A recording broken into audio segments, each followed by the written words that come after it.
Coordination lecture number 3। तो आज हम क्या स्टडी करेंगे, ज्योमेट्री ऑफ कोऑर्डिनेशन कंपाउंड के बारे में स्टडी करेंगे, जिसमें क्या होता है कि लिगेंड किसे कहते हैं। लिगेंड क्या होता है कि जो क्या करे, which are interacted with metal orbital, metal के ऑर्बिटल से जो इंटरेक्ट करते हैं वही लिगेंड कहलाते हैं, चाहे वो सिग्मा इंटरेक्शन हो या हो पाई इंटरेक्शन। अगर हम समझते हैं कि डेंसिटी लिगेंड की क्या है, लिगेंड क्या है कि वो जो लिगेंड जो है मेटल को जो डोनेट कर पाता है, जैसे वन लोन पेयर डोनेट किया तो वो सिग्मा बॉन्ड बनाता है, तो वह क्या कहलाएगी, इसकी वन डेंसिटी।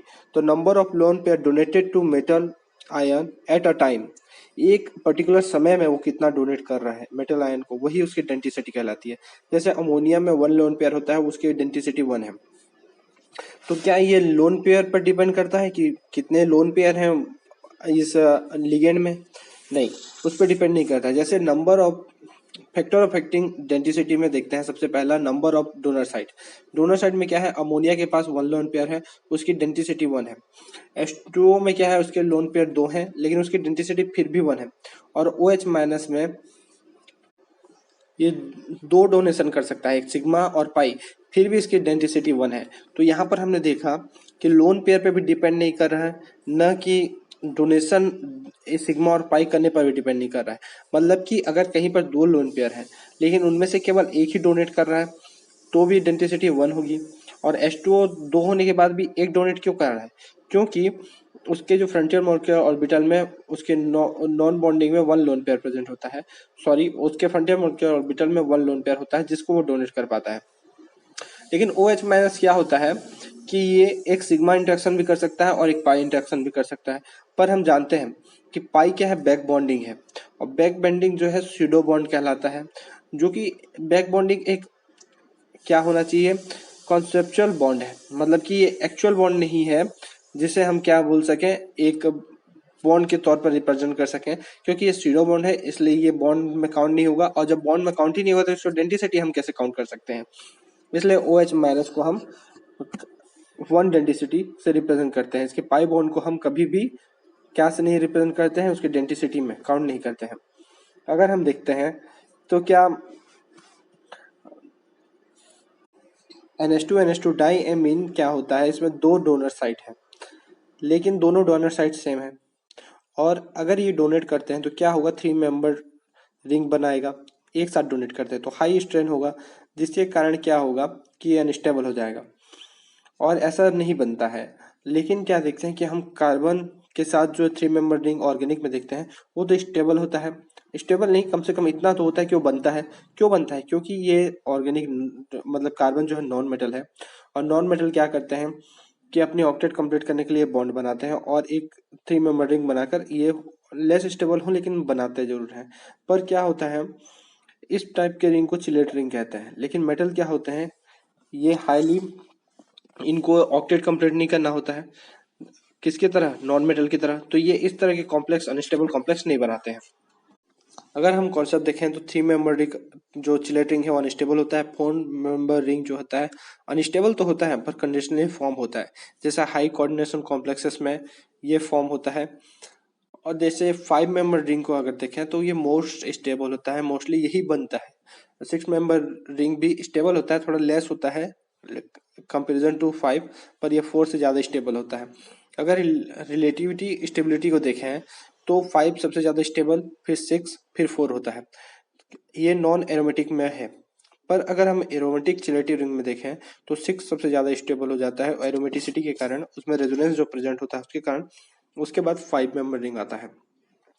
अगर हम जब देखते हैं एक एक माइनस के डाइकीटो फॉर्म को, तो उसमें क्या होता है, डबल ओ जो डबल बॉन्ड के साथ ओ रहते हैं 2 होते हैं। लेकिन अगर इसे हम कन्वर्ट करें कि हेलो हाफ कीटो हाफ इनॉल फॉर्म में, तो इसमें क्या होता है, अगर ये मेटल के साथ अप डोनेट करता है, इसमें O माइनस एक है और O डबल बॉन्ड है, तो ये अगर अप डोनेट करता है तो क्या होता है, ये 6 मेंबर का चिलेट रिंग फॉर्म करता है जो हाईली स्टेबल है। अगर हम conditional formation of 4 member ring को देखें तो कब ऐसा कौन सा कंडीशन आता है, अगर वेरी लो कोऑर्डिनेशन कॉम्प्लेक्स तो हम जानते हैं कौन बनाता है, लो कोऑर्डिनेशन कॉम्प्लेक्स 3D सीरीज बनाता है, लेकिन हम हाई कोऑर्डिनेशन कॉम्प्लेक्स जो लेंथेनाइड्स बनाते हैं उनके ऊपर डिपेंड करता है। लेंथेनाइड क्या करता है, हाई कोऑर्डिनेशन कॉम्प्लेक्स बनाता है। अब हम देखते हैं कि देखिए जैसे नाइट्रेट है, नाइट्रेट क्या करता है, वो कोबाल्ट के साथ 3+ में क्या करता है, वो सिंगल डोनेट करता है, डेंसिटी 1 बनाता है, क्योंकि कोबाल्ट क्या है 6 मतलब कोऑर्डिनेशन नंबर बनाकर वो स्टेबल हो जाता है। लेकिन हम जानते हैं कि अगर सीरियम के साथ बनाएगा नाइट्रेट, तो क्या है, सीरियम क्या है, हाई कोऑर्डिनेशन कॉम्प्लेक्स बनाता है, ये 8 से कम बनाता ही नहीं है। तो ये यहाँ पर क्या करता है, इसकी डेंसिटी को पूरा करने के लिए नाइट्रेट क्या करता है, इसके O- से भी एक डोनेट करता है और O डबल बॉन्ड से भी एक डोनेट करता है, और इसकी डेंसिटी क्या हो जाती है, 2 हो जाती है, और ये 4 मेंबर रिंग बनाता है। इस प्रकार कंडीशनली 4 मेंबर रिंग भी हो गया, और इस टाइप की कि अलग अलग मेटल्स के साथ अलग अलग बिहेवियर शो करना इसी फ्लॉक्सीडेंटेड लिगेंड की बिहेवियर कहलाता है। तो नाइट्रेट क्या हो गया, फ्लॉक्सीडेंटेड लिगेंड हो गया, और ये सीरियम के साथ कितना कोऑर्डिनेशन नंबर शो किया, 1 का 2 तो 6 का 12, तो सीरियम नाइट्रेट 6 2- बनाता है। सीरियम नाइट्रेट इसका फेमस कॉम्प्लेक्स है। अगर हम देखें कि एथिलीन डाइएमीन टेट्राएसीटेट में क्या होता है, अगर हम पहले एथिलीन डाइएमीन को देखें तो वो क्या होता है कि ये 2 डोनर साइड रखता है, बाइडेंटेट होता है। लेकिन अगर एथिलीन डाइएमीन टेट्राएसीटेट को देखें, तो अगर हम सबसे पहले देखते हैं कि अगर दोनों आइटम कैसे डोनेट कर सकते हैं। दोनों डोनेट करने के लिए, जैसे एथिलीन डाइएमीन में जो दोनों नाइट्रोजन है उसके प्रेजेंट लोन पेयर को डोनेट करने के लिए क्या चाहिए कि दोनों नाइट्रोजन के बीच में जो गैप होना चाहिए 2 एटम का होना चाहिए। ऐसे ही अगर हम उसमें और भी कॉम्प्लेक्स जोड़ें, नाइट्रोजन से आगे बढ़ाकर एसीटेट सी 2 एटम का डिफरेंस रख के O- अगर जोड़ दें और डबल बॉन्ड O जोड़ दें कार्बन पे ही, तो इस प्रकार से ये भी क्या कर सकता है, 2 एटम के डिफरेंस होने के कारण ये भी दोनों डोनेट कर सकते हैं। इस प्रकार से इसके पास कितने डोनर साइट हो गए, 6 डोनर साइट हो गए। अब 6 डोनर साइट होने के बाद इसकी डेंसिटी तो 6 है, ये दे तो सकता है 6, क्या पर लेने वाला 6 सक्षम है। अगर हम लो कोऑर्डिनेशन कॉम्प्लेक्स को देखें तो वो 6 तो ले नहीं सकते। तो अब क्या होता है कि अगर 6 ले नहीं सकते, तो एडीटीए क्या करता है, अपने जो डोनर साइट को है बंद करने लगता है, उसे एक हाइड्रोजन को अटैच कर लेता है H+ को, और बंद कर देता है।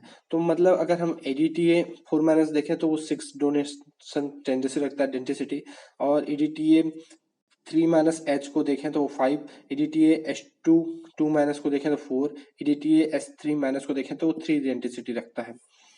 तो अगर हम देखें कि हमें 2 कॉम्प्लेक्स देखिए, EDTA और नाइट्रेट, नाइट्रेट क्या कर रहा है कि वो तो 1 डोनेट करता है, पर वो हाई कोऑर्डिनेशन कॉम्प्लेक्स के नीड के अकॉर्डिंग वो क्या कर रहा है, अपनी डेंसिटी बढ़ा रहा है, इसलिए हाइपर फ्लेक्सीडेंटेड लिगेंड कहलाता है। और EDTA क्या करता है कि वो तो हाई डेंसिटी शो कर सकता है, पर वो क्या करता है, लेंथेनाइड्स के कारण, लेंथेनाइड्स के नीड के कारण, सॉरी, लो कोऑर्डिनेशन कॉम्प्लेक्स के नीड के कारण क्या करता है, अपनी डेंसिटी को कम करता है, इसलिए हाइपोफ्लेक्सीडेंटेड लिगेंड कहलाता है। अब अगर हम देखते हैं कि फ्लेक्सीडेंटेड लिगेंड के बाद हम एम्बीडेंटेड लिगेंड बिहेवियर को समझते हैं। मेनली ये एमओटी से समझने वाली कॉन्सेप्ट है, एम्बीडेंटेड बिहेवियर। ये एम्बीडेंटेड होने के लिए 3 चीज चाहिए होते हैं, इसके पास डोनर साइड 2 होने चाहिए। डोनर साइड 2 मतलब कि डिफरेंट 2 डोनर साइड होनी चाहिए, दोनों डिफरेंट होने चाहिए, और एक समय में एक ही डोनेट कर सकना चाहिए। और एक समय में एक डोनेट कब कर पाएगा, जब दोनों के बीच की एनर्जी लेवल कम होती है। तो energy between 2 non bonding terminal pairs low होना चाहिए। अगर एनर्जी लेवल दोनों के बीच कम है तो कभी ये डोनेट कर देगा, कभी वो डोनेट कर देगा। जैसे कि हम देखें डाइएमिन में, डाइएमिन में ऐसा नहीं होता है कि इसमें दो डोनर साइड तो हैं पर दोनों सेम है, तो उन दोनों की एनर्जी बराबर है, तो हम इसको एम्बिडेंटेड नहीं बोलेंगे। लेकिन एनसीएस में क्या हो गया, नाइट्रोजन भी एक डोनर साइड हो गया और सल्फर भी एक डोनर साइड हो गया, और दोनों के बीच के एनर्जी डिफरेंस भी कम है, और ये मोनोडेंटेड भी है, तो ये कंडीशन को फुलफिल करता है, इसलिए ये क्या कहलाएगा, एम्बिडेंटेड लिगेंड।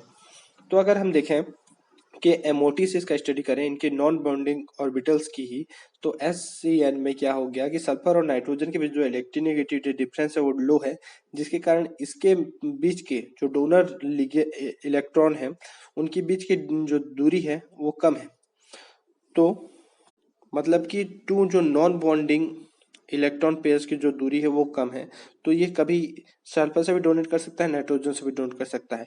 पर अगर हम साइनाइड में जाएं तो कार्बन और नाइट्रोजन के बीच की इलेक्ट्रोनेगेटिविटी बहुत ज़्यादा होने के कारण इसके जो दो non bonding pair electron pair की जो डिफरेंस है, दूरी है, बहुत ज़्यादा होने के कारण ये डोनेट नहीं कर पाता है और ये ओनली क्या करता है, मोनोडेंटेड बिहेवियर शो करता है, एम्बीडेंटेड बिहेवियर शो नहीं करता।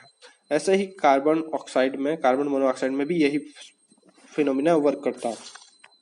अगर हम SCN में माइनस में देखें तो क्या होता है, ये लीनियर है और ये मोनोडेंटेड है और बाईडेंटेड नहीं है, न फ्लेक्सीडेंटेड है।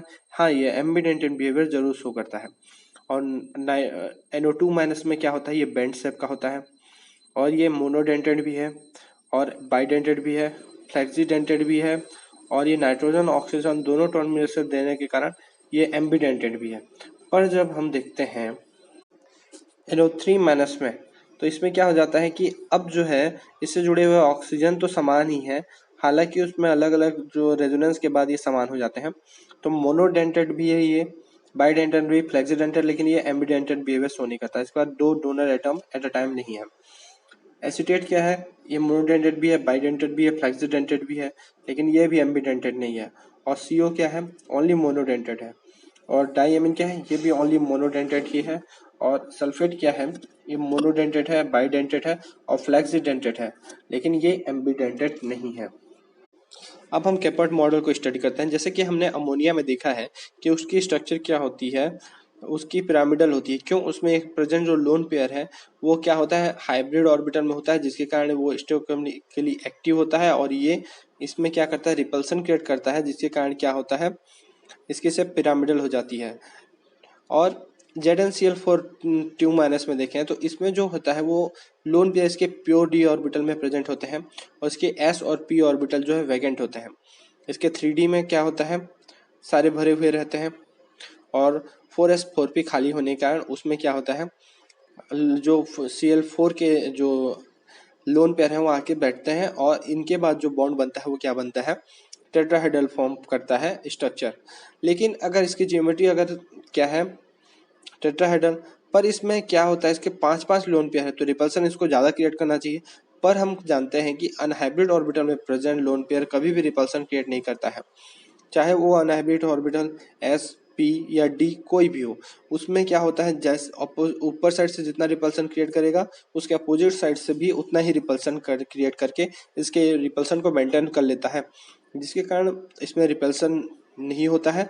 और अनहाइब्रिड ऑर्बिटल में रिपल्सन न होने के कारण ये क्या करता है, जियोमेट्री को डिस्टर्ब नहीं करता, डिस्टॉर्टेड नहीं करता है। तो हमेशा क्या होता है कि डी ऑर्बिटल में प्रेजेंट होने के कारण, अनहाइब्रिड में होने के कारण कभी भी क्या होता है, ये कॉन्सेप्ट लागू नहीं होता है किसमें, कॉम्प्लेक्स में हमेशा क्या होता है, जो लोन पेयर होता है वो प्योर ऑर्बिटल में प्रेजेंट रहता है, वो कभी भी एस्टोकेमिकली एक्टिव नहीं होता है। मतलब कि ट्रांजिशन मेटल कॉम्प्लेक्स में ऐसा ही पाया जाता है। इसको हम अब वेस्पर कॉन्सेप्ट से नहीं पढ़ सकते क्योंकि वेस्पर में जियोमेट्री डिपेंड करता है लोन पेयर और बॉन्ड पेयर पे, लेकिन केपर्ट मॉडल पे जियोमेट्री डिपेंड करता है किस पे, बॉन्ड पेयर पे ओनली, जो कि लिगेंड द्वारा डोनेटेड किया जाता है। नंबर ऑफ लिगेंड कितना डोनेट कर रहा है बॉन्ड पेयर उस पर डिपेंड करता है, कभी भी ये लोन पेयर पे डिपेंड नहीं करता है जो मेटल में प्रेजेंट है। ट्रांजिशन मेटल का कॉम्प्लेक्स इसीलिए हम केपर्ट मॉडल से स्टडी करते हैं। अब हम देखते हैं कि SF4 का स्ट्रक्चर और PtCl4 2 माइनस का। अब हम देखते हैं इसको किसके अकॉर्डिंग हम स्टडी कर सकते हैं। वेस्पर से कौन एक्सप्लेन नहीं कर सकता, इस किसको एक्सप्लेन नहीं कर सकते, ये नेट का क्वेश्चन है। तो PtCl4 2 माइनस को हम वेस्पर के अकॉर्डिंग नहीं एक्सप्लेन कर सकते क्योंकि ये ट्रांजिशन मेटल कॉम्प्लेक्स है जिसमें केपर्ट मॉडल लागू होता है। अगर P4 प्लस और P4 माइनस को देखें तो इसमें क्या होता है, P4 प्लस में इसके फास्फोरस से एक इलेक्ट्रॉन चले जाने के कारण वो क्या करता है, टेट्राहेड्रल पूरा बनाता है। इसमें लोन प्रेजेंट नहीं होने के कारण ये टेट्राहेड्रल आइडियल टेट्राहेड्रल स्ट्रक्चर बनाता है। लेकिन जब अगर इसमें माइनस जोड़ दिया जाए तो वो क्या करता है, सीसॉ स्ट्रक्चर बना लेता है। मतलब कि यहाँ पर प्लस और माइनस करने से इसके स्ट्रक्चर में डिफरेंस आ रहा है।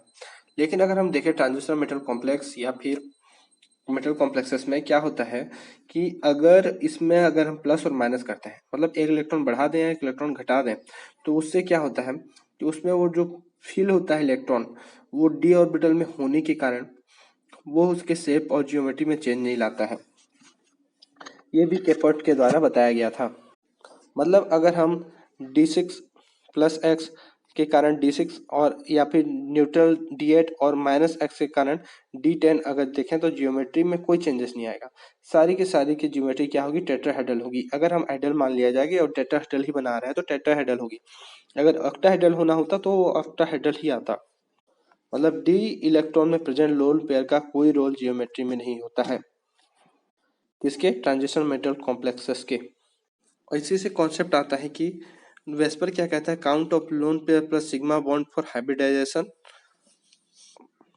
किसके? नॉन ट्रांजिशन मेटल एलिमेंट के या नॉन मेटल के। उसमें क्या कहलाता है कि loan plus plus sigma bond को ही काउंट करके हम हाइब्रिडाइजेशन निकाल सकते हैं। और इसके लिए क्या चाहिए होता है? ओनली हाफ फील्ड ऑर्बिटल जरूरत होता है हाइब्रिडाइजेशन के लिए।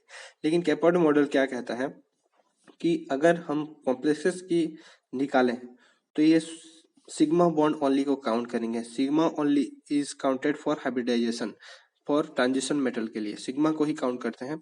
और ये वैकेंट ऑर्बिटल पार्टिसिपेट करते हैं, इसमें हाफ फील्ड ऑर्बिटल पार्टिसिपेट नहीं करते हैं। अब हम नेक्स्ट कॉन्सेप्ट देखते हैं कि अगर कॉपर H2O2+ H2O6 2+ है, NiH2O6 2+ है, कॉपर H2O6 2+ और जिंक H2O6 2+ है। अगर हम इस पे देखें D7 D8 D9 और D10 कॉन्फ़िगरेशन है, पर ये सब क्या है? ऑक्टाहेड्रल कॉम्प्लेक्स बनाएंगे। अगर ये कॉन्फ़िगरेशन हम देखें तो इनमें ऑक्टाहेड्रल ही बना रहे हैं, तो इसमें प्लस माइनस या इलेक्ट्रॉन ज़्यादा कम होने से डी में इसमें कोई भी इफेक्ट नहीं पड़ता है। इंपॉर्टेंट बात यह है कि sigma plus lone pair count किया जाता है किसके अकॉर्डिंग? वेस्पर के अकॉर्डिंग हाइब्रिडाइजेशन के लिए, जिसमें ओनली हाई फील्ड ऑर्बिटल चाहिए होता है। किसके लिए? हाइब्रिडाइजेशन के लिए। लेकिन अगर हम कॉम्प्लेक्सेस ट्रांजिशन मेटल कॉम्प्लेक्सेस को देखें, इससे पहले हमने किसके लिए देखा? नॉन ट्रांजिशन एलिमेंट या नॉन मेटल के लिए। और लेकिन अगर हम ट्रांजिशन मेटल कॉम्प्लेक्सेस के लिए देखें तो इसमें सिग्मा ओनली को काउंट किया जाता है बॉन्ड को हाइब्रिडाइजेशन के लिए, और इसमें वैकेंट ऑर्बिटल जो है ओनली पार्टिसिपेट करते हैं।